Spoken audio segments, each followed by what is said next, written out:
my fellow wizards, it's finally Summer Test Realm, and there are some pretty insane changes coming up, including a few that players have been asking for literally since launch, so without further ado, let's dive in. First is the cryingsky raid, which is the second raid we've seen in Wiz after the original Voracious Void raid set in Dragonspire.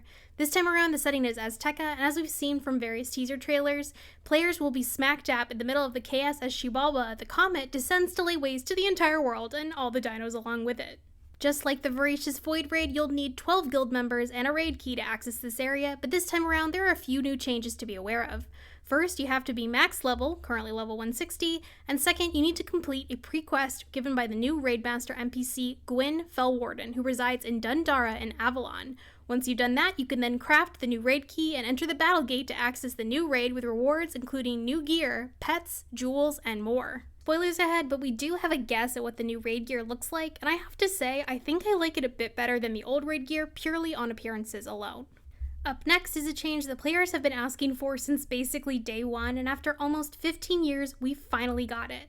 After this update, you will finally have the ability to change your name and gender. Now, I know there are some Luke Skywalkers, Patrick Stars, and Taylor Swifts out there who may have some slight regrets over their name choices when they were 10 years old, so now you have a chance to fix all that and pick a name worthy of a true wizard. To take advantage of this feature, you can head to the Magic Mirror in the shopping district of Wizard City and select either just your name or your name and gender to change. However, be aware that you do need to at least be level 50 to do so, and it will be a one-time permanent change that costs 100 crowns, so pick your new name and gender carefully, because this is your one shot. When you make the change, it'll automatically update all your friends list with your new name and gender, and an icon will appear that notifies everyone that you changed your name. You can also still see players' old names if you get confused about who is who. And apparently there are a bunch of new first, middle, and last name options available not only at the Magic Mirror, but also for anyone making a new wizard at character creation. So now you can pick brand new names you'll regret forever. While I'm a bit disappointed that you can only change your name and gender once per wizard and that it costs 100 crowns, this is definitely a step in the right direction that I think will make a lot of players happy. Though I do think a great change would be instead to have a 6-month or yearly time limit where you can change your name and gender again after a certain period of time has passed. Let me know what you think and what your new favorite names are in the comments below. Now let's talk about an update to Challenge Mode, which was originally rolled out in March 2023 for 3 different dungeons, including Medulla and Titan's Trident in Imperia and the Hall of Heroes in Lemuria. Originally, Challenge Mode added a standard version to each of these fights, which is a much easier, story-focused mode with less drops, and a challenge mode where the original cheats for each boss were transferred to a new challenge version of the boss, and you got better drops for completing the challenge version than the standard.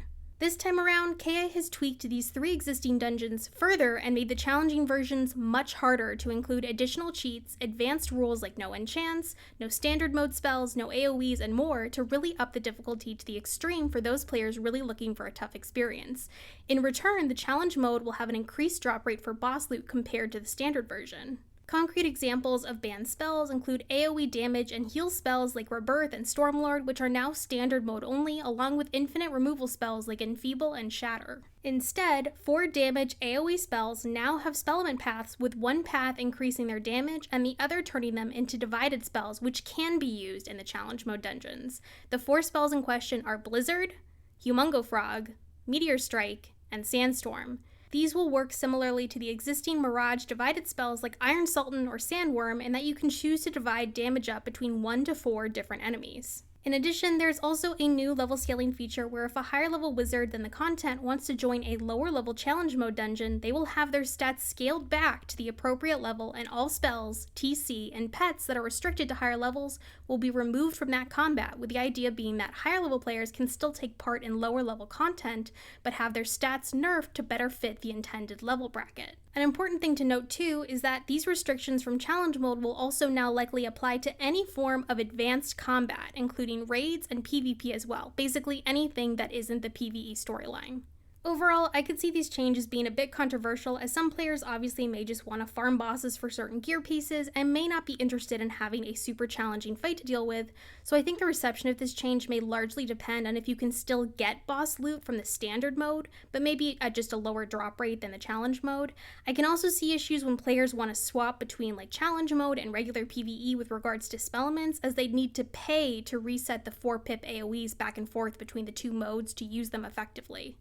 Okay, here's another big game changer. You can now hatch pets in person through the hatchmaking kiosk. So basically, instead of having to hunt down people with the pets you want, you can now enable a new option in the kiosk and match up directly with people to hatch instead of just going only through the kiosk.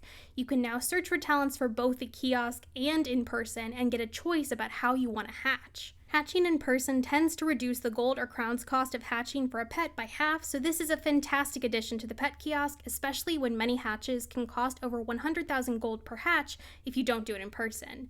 In order to hatch with someone in person via the kiosk, that lending player must be online, have a lending slot available, and not be busy in combat. If that criteria is met, you will get a hatch request prompt, and if you say yes, you will be teleported to the hatchery where there will be a handy arrow display pointing to the other player along with the name of the pet they want to hatch with. I think this is a great way to help players connect and save a bunch of resources while pet hatching, while still allowing you to use the pet kiosk if someone is offline or busy and unable to hatch at the moment. So overall, I'm really excited for this change. In another exciting test room release, we can now finally get a good look at the new Dyvim spells that were teased a few weeks ago. There was some speculation about if each school was getting their own version of a Dyvim spell or a different chrysalis themed spell, but now we can confirm that every school is getting their own Dyvim spell, all with essentially the exact same animation, but with different colored lightning and obviously different effects. All of them cost a school pip to use, but interestingly require varying amounts of pips to cast, ranging from 3 to 1, and all have a primary damage hit followed by a secondary utility effect, ranging from heals to traps, charms, and delayed effects. It does seem like these spells would mostly be used in PvP or a scenario where you'd benefit from the Rochambeau system, so I don't honestly see them being used in PvE much, which is kind of a bummer. I'm also a bit disappointed that we aren't getting more variation on the spell animation for each school like we do with the Lemuria spells, all of which focus on the old one, but each with a different scenario or theme. All the Dyvim spells basically look like they're meant to be storm because of the lightning effect, but then any non-storm version of the spell just has the lightning change color, which feels kind of lame. But let me know what you think about the new spells in the comments below. They're the same picture. Finally, we're going to rapid fire a few changes because there's just too much to cover in this update and not enough time. There are new pets and gold idols coming for the Beastmoon events from August through November. PvP, just like challenge mode, will now have level scaling where participants will be scaled down to the league's supported level. Spells will be level gated and all AoE spells have been marked no PvP. There are new Spellement Paths for Catch of the Day, Sacred Charge, and Burning Rampage, and now only the spellements themselves drop from their respective bosses, not the full spells. Finally, there appear to be new group and world elixirs, which is very interesting. Okay, so those are some of the major additions to the test realm on day 1. I think there are definitely some solid changes here, especially the ability to change your name and gender, along with the changes to the pet kiosk so you can save some gold and crowns to hatch in person more often, but I am a bit disappointed by the Dyvim spells as a PvE only player, but maybe new Spellement Paths might help down the line.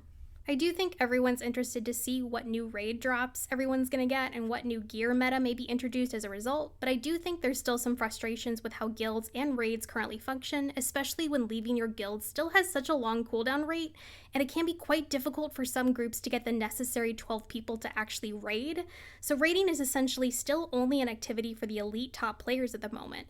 And honestly, the same may apply to the challenge mode bosses since I'm not sure a huge percentage of total players are interested in that kind of mode. But besides my initial thoughts, I'd love to hear what you all think of these changes in the comments. What do you love or hate about this test realm? And as always, I hope to see you out there in the spiral, and happy questing.